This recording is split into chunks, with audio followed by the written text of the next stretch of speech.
Welcome, ladies and gentlemen, to another Star Wars The Old Republic video. In today's video, I will be discussing my initial impressions of Update 5.10.3 and how SWTOR adheres to industry conventions of the MMO genre. I plan to converse on SWTOR's Metaverse from a semiological and sociological viewpoint, whilst further debating the developer's construct of a concurrent narrative and multiplayer experience, conversing on not only the marketing strategies implemented, but also the anthropological implications on a continuously evolving virtual society, under the influence of psychological elements. With that being said, sit back, relax, and I hope you enjoy yet another Star Wars The Old Republic video.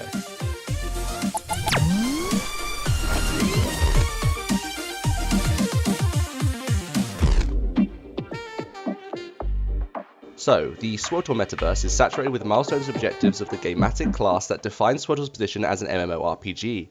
A key element of any multi-user virtual environment, or MUVE, is said program's Modus Operandi, or daily stratagems as presented frequently in MMOs, massively multiplayer online games. Dantooine in Update 5.10.3 is no exception to this convention, as the Dantooine Incursion event provides a plenitude of objectives for the player to progressively manage, including 9 dailies and 3 heroics for each faction respectively. The dailies in question serve their function and ultimately provide a replayable experience to keep players actively engaged. Uniquely, patch 5.10.3, unlike prior patches, encompasses a broader assortment of collectibles and puzzles embodied as hidden achievements, such as the Dantooine Cipher achievement, which has since been extrapolated to other such zones, including Rishi and Ossus. This new focus on content concerning collectibles is a familiar paradigm more frequently explored in games of the platformer genre such as Rare's Banjo and Kazooie, but more recently, due to the evolving nature of MMORPGs, in IPs such as Blizzard's own World of Warcraft, it is becoming increasingly more acceptable for MMOs to tangentially stray from the traditional MMO experience and focus more so on this non-linear platforming experience. 5.10.3 presented an interesting take on collectibles and has made the gathering process players are familiar with more interactive. To elaborate, collectible items operate via new algorithms that use RNG to manipulate the precise generation of said item. Similarly to the process associated with collecting resource nodes, this system manipulates the location and even phase the items spawn in turn making online help less dependable. Subsequently, 5.10.3 has created a more independent space, whereas players are required to function without assistance. The process of attainment is therefore much more gratifying. The resulting outcome evokes a sense of accomplishment, which provides a form of positive reinforcement, encouraging players to pursue this collectible methodology in extension. Thus the need for an extension strategy, which again, the developers have fulfilled by adding collectibles to both Rishi and Ossus, a very good decision on the developers' behalf. I also felt a good balance was achieved between the levels of innovation and the conformation to convention when comparing event quests to other such similar patches, as some quests provides new means of completion such as the Heroic 4 Reactor Ransom, however controversial, and the 2 mechanically driven dailies allowing players to operate both the mouse droid for the Empire or the turret emplacement for the Republic, whilst also taking the conservative approach to the traditional daily by maintaining quests such as slay 10 enemies. This methodology, in my opinion, was a better balance to more innovative zones like Iokath, where the balance tips too far in favour of innovation. 5.10.3 is centralised around this established daily stratagem. In an anthropological sense, it is evident that the communal focus is tilting towards daily content as a result, and societies within Star Wars The Old Republic that focus towards this traditional daily content are therefore prospering. Conquest guilds, for example, are accumulating the majority of active players, whilst Ops guilds and PvP guilds are dwindling. However, Ops guilds arguably are still coming down from the content spike associated with Gods from the Machine, and thus are not in as critical of a position as PvP guilds. Next up, I'd like to discuss BioWare's take on world building that players have become accustomed to and how 5.10.3 differs comparatively. A ceaseless complication with any MMORPG is the maintaining of an equilibrium betwixt and between both magnitude and the physical realm, or what can be physically influenced, as the aggregate of an MMO is derived from the act of world building and the rudimentary segments to wit. The Dune Sea, for example, being a substantial desertscape in itself, is afflicted by issues concerning its canonical size and scale. To modulate the issue, BioWare developers have taken a minimalist approach to scaling and unambiguously encased said zone within world borders, such as invisible barriers, limiting the physical realm or what players can influence to a small section of the developed content for said region, which is arguably wasteful considering what players can literally perceive upon observing these zones.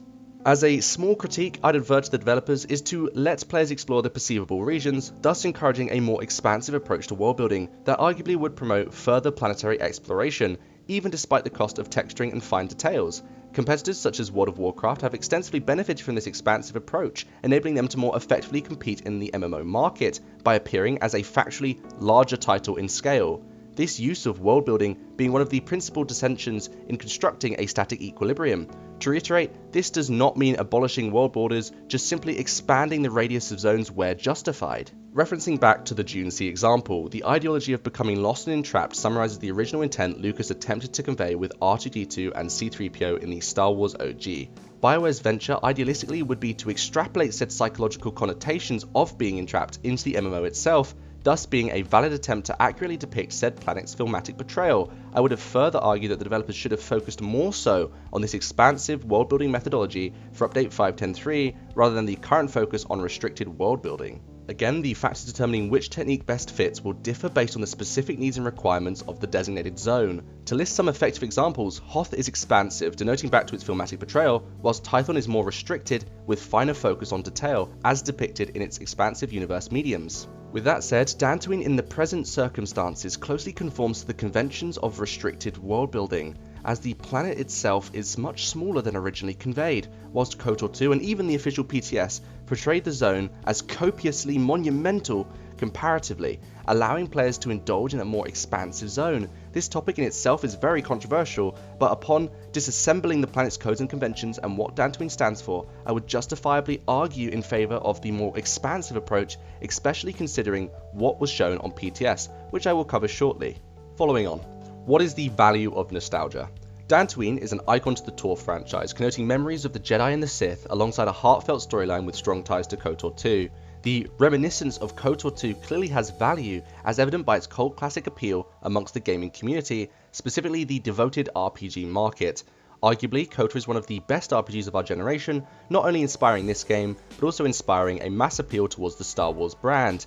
Dantooine, having said strong ties to KOTOR 2, would arguably justification for a strong narrative experience, which we will cover on later, but due to the MMO nature of Star Wars The Old Republic, the direction primarily fixates on a quest-driven phenomena with a KOTOR stylized overhaul. The Dantooine score additionally enforces this overhaul paradigm by playing the nostalgic and familiar soundtrack to KOTOR 2, which purposefully serves as a form of positive reinforcement, subconsciously influencing players into valuing content higher than rationally perceived. This use of nostalgia is a psychological tool that has an efficacious effect on how content is regarded, and hence players will habitually value such content as a commodity. Referring back to our earlier point, I would like to briefly discuss the misuse of nostalgia, particularly around the term missed opportunities and how 5.10.3 closely conforms to this saying. Preliminary to this patch, on the public test server, some content revolving around the narrative of 5.10.3 was presented to players in a story void environment. With that being said, the Dantooine Jedi Enclave was displayed on the PTS, this temple being a paramount icon to the KOTOR 2 title.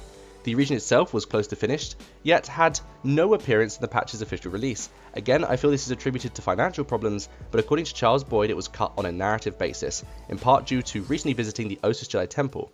I would argue that based on the Republic's operations on Dantooine, the temple itself is a pretty high-key target, potentially harbouring Jedi and Republic forces that Malgus would want dealt with. Even the Codex entry references its potential restoration. As for its nostalgic connotations, to tease an audience inadvertently with a location then not deliver is a little peculiar, as such acts heighten expectations and can result in communal backlash, which is evident on the SWTOR subreddit, as the issue is one of the trending topics. Again, I have witnessed this disappointment firsthand by players, as it's one of the first comments often made after one's playthrough, leaving many stymied by the icon's lack of appearance.